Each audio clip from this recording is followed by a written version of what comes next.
नमस्कार भैया बहनों। आज हम राजस्थान में प्राचीन सभ्यता स्थल के बारे में अध्ययन करेंगे। ये कक्षा 6 का पाठ 4 भाग 1 है। अब राजस्थान में प्राचीन सभ्यता स्थल मानव जब स्वयं के बारे में सोचना छोड़कर दूसरों के बारे में सोचना शुरू करता है, तब वह समूह में रहकर कार्य करना प्रारंभ करता है।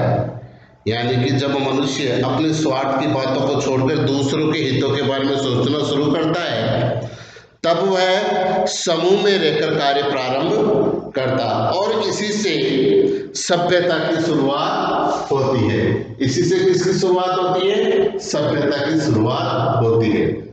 और समय के साथ सभ्यताएं विकसित होती है। समय समय के साथ ही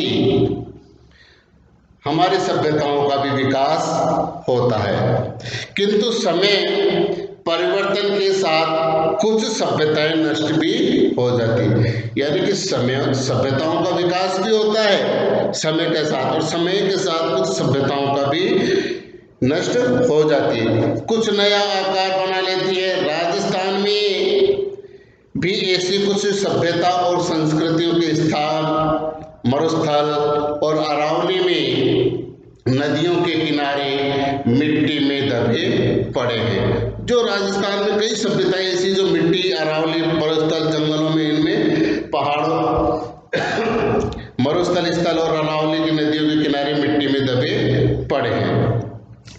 अब राजस्थान में मानव के प्रारंभिक क्रियाकलाप क्या थे, वे कब से प्रारंभ हुए, इसके लिखित साक्ष्य उपलब्ध नहीं है। यानी लिखित में कोई सबूत नहीं है।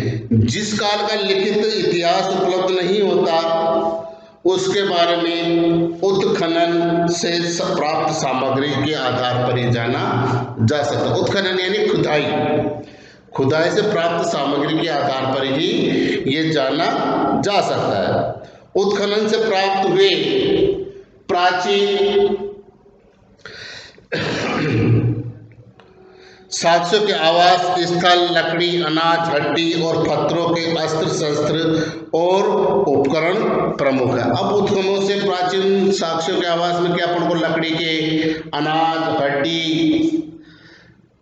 और पत्थरों के अस्त्र शस्त्र के उपकरणों के आधार पर ही ये जो अस्त्र शस्त्र उपकरण प्रमुख, चूंकि प्राप्त उपकरणों से पत्थरों के उपकरणों की संख्या अत्यधिक है। अब प्राप्त उपकरणों में पत्थर के उपकरणों की संख्या अत्यधिक है, अतः प्रारंभिक युग को प्रस्तर युग कहा जाता है। अब जो प्रारंभिक युग था उसको कौन सा युग कहा जाता है? प्रस्तर युग कहा जाता। किस आधार पर? प्राप्त उपकरणों में पत्थरों के उपकरणों की संख्या अत्यधिक होने के कारण प्रारंभिक युग को प्रस्तर युग कहा जाता था। अब प्रस्तर युग में मानव अपनी आवश्यकता पूर्ति के लिए जानवरों का शिकार करता था।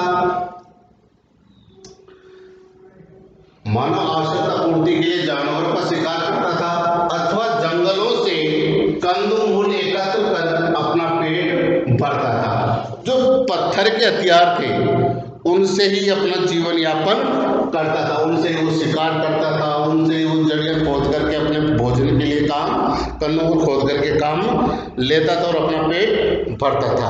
अतः उसने कुल्हाड़ी, गंडासा, छुरा जैसे उपकरण बनाया। ये किसके बनाए? उसने पत्थर के बनाए।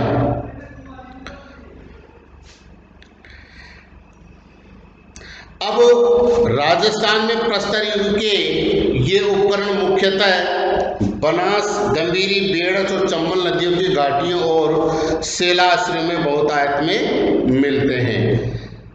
प्रस्तर युग के बाद ताम्रकांस्य काल आता है।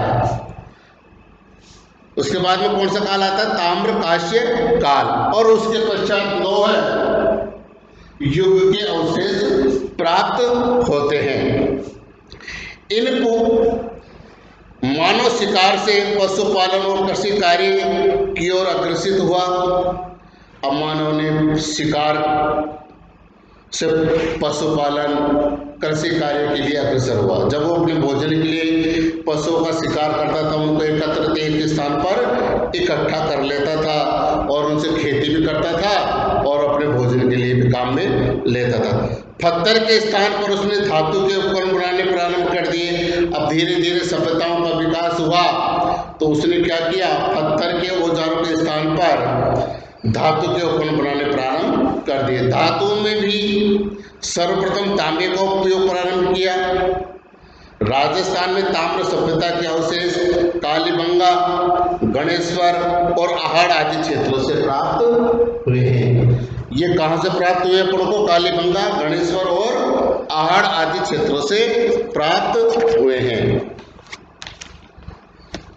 इसके बाद में कालीबंगा राजस्थान में दृष्टवती और सरस्वती नदी की घाटी में पुराविद अमलानंद ने करीब 2 दर्जन पुरास्थलों की खोज की। किसने की? राजस्थान में दृष्टवती और सरस्वती नदी की घाटी में पुराविद अमलानंद ने घोष ने करीब 2 दर्जन पुरास्थलों की खोज की। इनमें हनुमानगढ़ जिले में घग्गर नदी, हनुमानगढ़ जिले में घग्गर नदी के किनारे कालीबंगा प्रमुख है। अभी कालीबंगा कहाँ पर है? घग्गर नदी के किनारे हनुमानगढ़ जिले में। बाद में डॉक्टर बीबी लाल और बीके थापर के निर्देशन में यहाँ खुदाई में यहाँ सिंधु सरस्वती सभ्यता काल का एक नगर मिला। यहाँ पर इन दोनों ने पुराविदों की देखरेख में खुदाई हुई तो सिंधु सरस्वती सभ्यता काल के एक नगर मिला, जिसके मकानों में ईंटों का उपयोग किया गया था। मकानों में 4-5 बड़े तथा कुछ छोटे कमरे होते थे। बस्ती के गंदे पानी के निकास के लिए यहाँ लकड़ी व ईंटों की नालियाँ बनी हुई थी। यहाँ चबूतरे भी मिले हैं जिन पर अग्निकुंड या वेदिकाएं बने हुए हैं। जो चबूतरे मिले हैं उन पर अग्निकुंड बने हुए थे या वेदिकाएं हवन हवन करने के लिए बनी हुई थी। संभवतः यह धार्मिक कार्यों हेतु प्रयुक्त किए होते थे। अब सम्मान व्यक्ति की जो अग्निकुंड मिले हैं, वेदिकाएं मिली हो, धार्मिक कार्य अनुष्ठानों को पूरा करने के लिए बनी हुई थी। दूसरे टीले के उत्खनन में एक दुर्ग के अवशेष मिले हैं। कालीबंगा की नगर योजना सिंधु सरस्वती सभ्यता की नगर योजना के समरूप दिखाई देती है। अब जो कालीबंगा थी उसकी नगर योजना थी वह सिंधु सरस्वती सभ्यता के अनुकूल ही थी। इस क्षेत्र में नगर की प्राचीर के बाहर जोती हुई कृषि भूमि के साक्ष्य भी मिले हैं। यानी जो नगर के प्राचीर है उसके बाहर जोती हुई कृषि भूमि के भी साक्ष्य मिले हैं। खुदाई में हमें गाय के मुख वाले प्याले, तांबे के बेल, कांस्य के दर्पण यानी कांच, हाथी दांत का कंगा, मिट्टी के बर्तन, कांच की मणियां, खिलौने आदि प्राप्त हुए हैं। अब क्या क्या प्राप्त हुए? तांबे के बेल, कांस्य के दर्पण यानी कांच, हाथी दांत का कंघा, मिट्टी के बर्तन, कांच की मणियां, खिलौने आदि प्राप्त हुए। कालांतर में नदियों का पानी सूखने और मरुस्थल के बढ़ने से यह समृद्ध बस्ती उजड़ गई। अब समय के साथ क्या हुआ कि नदियों का पानी सूखने लगा और मरुस्थल के बढ़ने से समृद्ध बस्ती उजड़ गई। धन्यवाद।